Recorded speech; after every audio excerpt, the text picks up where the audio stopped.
ইন্নামাল মুমিনুনাল্লাযীনা ইযা যুকিরাল্লাহু ওয়াজিলাত কুলুবুহুম ওয়া ইযা তুলিয়াত আলাইহিম আয়াতুহু যাদাতুহুম ঈমানাও ওয়া আলা রাব্বিহিম ইয়াতাওয়াক্কালুন আল্লাযীনা ইউকিমুনাস সালাতা ওয়া মিম্মা রাযাকনাহুম ইউনফিকুন।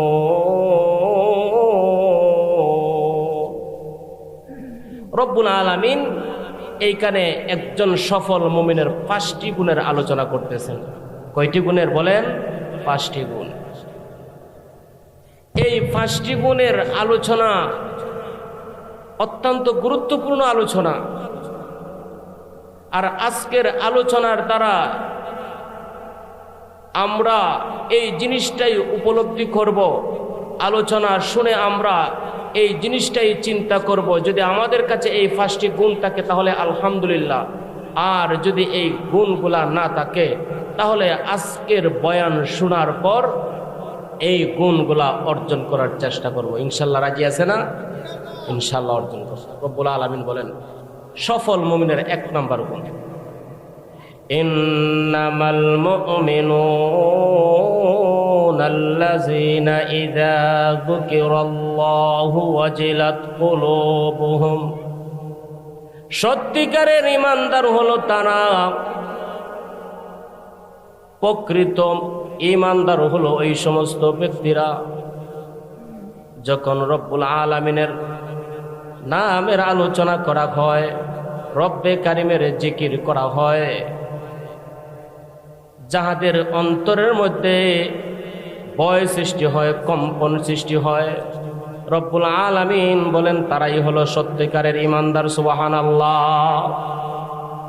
রব্বুল আলামিনের নামের আলোচনা শুনে, রব্বে কারিমের গুণ কীর্তন শুনে যাহাদের অন্তরে একটা কম্পন সৃষ্টি হয়, ভয় ভীতি সৃষ্টি হয়, রব্বুল আলামিন বলেন তারাই হলো 1 নম্বরের ঈমানদার। এই গুণটা অর্জন করার ক্ষেত্রে কোনো বড় শিক্ষিত হওয়া লাগবে না, বড় বড় ডিগ্রি অর্জন করার প্রয়োজন পড়বে না।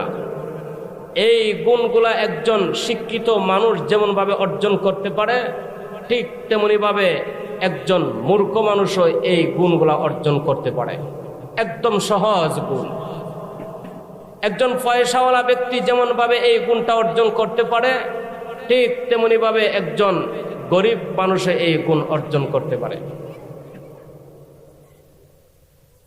বিখ্যাত মুহাদ্দিস,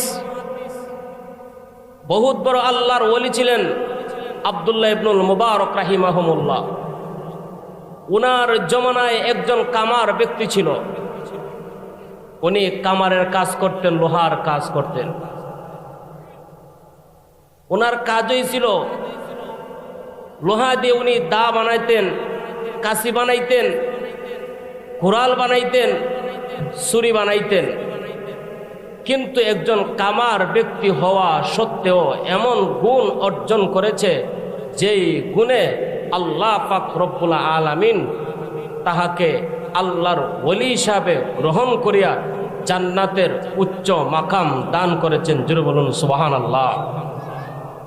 আব্দুল্লাহ ইবনুল মুবারক রাহিমাহুমুল্লাহু তাআলা আনহু দুনিয়া থেকে বিদায় হয়ে গেলেন। ওনার পাশের বাড়ির কামার ব্যক্তিও দুনিয়া থেকে বিদায় হয়ে গেছে। স্বপ্নে যুগে আব্দুল্লাহ ইবনুল মুবারক রাহিমাহুমুল্লাহ বন্ধু দেখতেছেন আব্দুল্লাহ ইবনুল মুবারক জান্নাতের মধ্যে বিচরণ করতেছে। ওনাকে ওনার বন্ধু বলতেছেন, ও আব্দুল্লাহ, তুমি তো জান্নাতের মধ্যে বড় সুন্দর করে বিচরণ করতেছ। জগৎ বিখ্যাত মুহাদ্দিস আব্দুল্লাহ ইবনুল মুবারক বলেন, ও আমার বন্ধু, তুমি আমাকে দেখতেছো জান্নাতে বিচরণ করতেছ, কিন্তু শুনে রাখো আমার চাইতে আমার পাশের বাড়ির কামার ব্যক্তিকে রব্বুল আলামিন উচ্চ মর্যাদা, আমার চাইতে উঁচু মানের জান্নাত দান করেছেন। সুবহানাল্লাহ। স্বপ্ন থেকে জাগ্রত হয়ে গেল আব্দুল্লাহ ইবনুল মুবারক রাহিমাহুমুল্লাহু তাআলা বন্ধু, উনিও বিখ্যাত ওলি। জাগ্রত হইয়া রওনা দিয়া দিছে পাশের বাড়ির কামার ব্যক্তির বাড়ির দিকে রওনা দিয়া দিছে। আমাকে জানতে হবে, আমাকে এই কথাগুলা বুঝতে হবে, কোন কারণে কোন আমলের বিনিময়ে রব্বুল আলামিন আব্দুল্লাহ ইবনুল মুবারক থেকে উঁচু মানের জান্নাত দান করলেন। এইটাকে আমাকে বহন করতেই হবে, জানতেই হবে। উনি চইলা গেলেন আব্দুল্লাহ ইবনুল মুবারক রাহিমাহুমুল্লাহু তাআলা নূর বন্ধু পাশের বাড়ির খামারের বাড়িতে চলিয়া গেলেন। গিয়া জিজ্ঞাসা করলেন, আমি আজকে একটা স্বপ্ন দেখলাম, স্বপ্নটা আমার হৃদয়ে খাদাইতেছে, অনেক কিছু জানার জন্য আমাকে তাড়া করতেছে। পর্দার আড়াল থেকে উত্তর আসলো, কে জানতে চান? কয়েক কামার ব্যক্তি কেমন ছিল আমাকে একটু বলেন। পর্দার ভিতর থেকে আওয়াজ আসলো, ওই কামার ব্যক্তির স্ত্রী বলতেছেন, হুজুর, আমার স্বামী এমন একজন ব্যক্তি ছিল, যখন আজান হয়ে যাইত, আজান হয়ে যাওয়ার সঙ্গে সঙ্গে উনার কামারের কাজ বাদ দিয়া, লোহার কাজ বাদ দিয়া মসজিদের দিকে রওনা দিয়া দিত। সুবহানাল্লাহ। আর দুনিয়াবি কাজ চলবে না, এখন রব্বে কারিমের কুদরতি কদমে সেজদা দেব, রব্বে কারিমের কৃতজ্ঞতা প্রকাশ করব। দোকানের কাজ বন্ধ করিয়া মসজিদের দিকে যায় আর চৌকের পানি পালায়। রব্বুল আলামিন দুনিয়ার মানুষ আমাকে গো লোহার ওয়ালা বলে আমাকে ডাকে, কামার বলিয়া ডাকে। ও রব, দুনিয়ার মানুষের কাছে আমি কামার ব্যক্তি হিসাবে পরিচিত লাভ করেছি, কিন্তু গো মাওলা, কিয়ামতের দিন তুমি আমাকে কামার বলিয়া ডাক দিও না, তোমার বন্ধু বলে আমাকে ডাক দিও। সুবহানাল্লাহ। এক নাম্বার গুণ। দুই নাম্বার গুণ, পর্দার আড়াল থেকে ওনার স্ত্রী বলতেছেন, ও হুজুর, দুই নাম্বার গুণ হলো আমার স্বামীর। আব্দুল্লাহ ইবনুল মুবারক যখন মসজিদের দিকে যাইতেন গভীর রজনীতে, যখন তাহাজ্জুদের নামাজ, ওনার দোতলা ছাদের উপর দাঁড়াইয়া তাহাজ্জুদের নামাজ লম্বা কিরাতে পড়তেন। গরমের দিনে আমার স্বামী লোহার কাজ করতে পারে নাই, আগুনের ভিতরে কাজ করতে পারে নাই, যেহেতু বেশি গরম, এই জন্য গরমে কাজ করতে পারে নাই।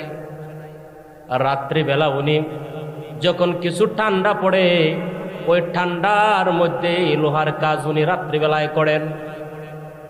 আর ওইদিকে বিখ্যাত মুহাদ্দিস আব্দুল্লাহ ইবনুল মুবারক ছাদের উপরে দাঁড়াইয়া লম্বা কিরাত করে আর লম্বা লম্বা সেজদা দেয়। এইগুলা আমার স্বামী দোকানে থেকে দেখে দেখে মনে মনে ঈর্ষা করে, ঈর্ষা মনে মনে আকাঙ্ক্ষা জাগায়, হয় রে ও আব্দুল্লাহ ইবনুল মুবারক, তোমাকে রব্বুল আলামিন ইবাদত বন্দেগী করার সুযোগ দিচ্ছে,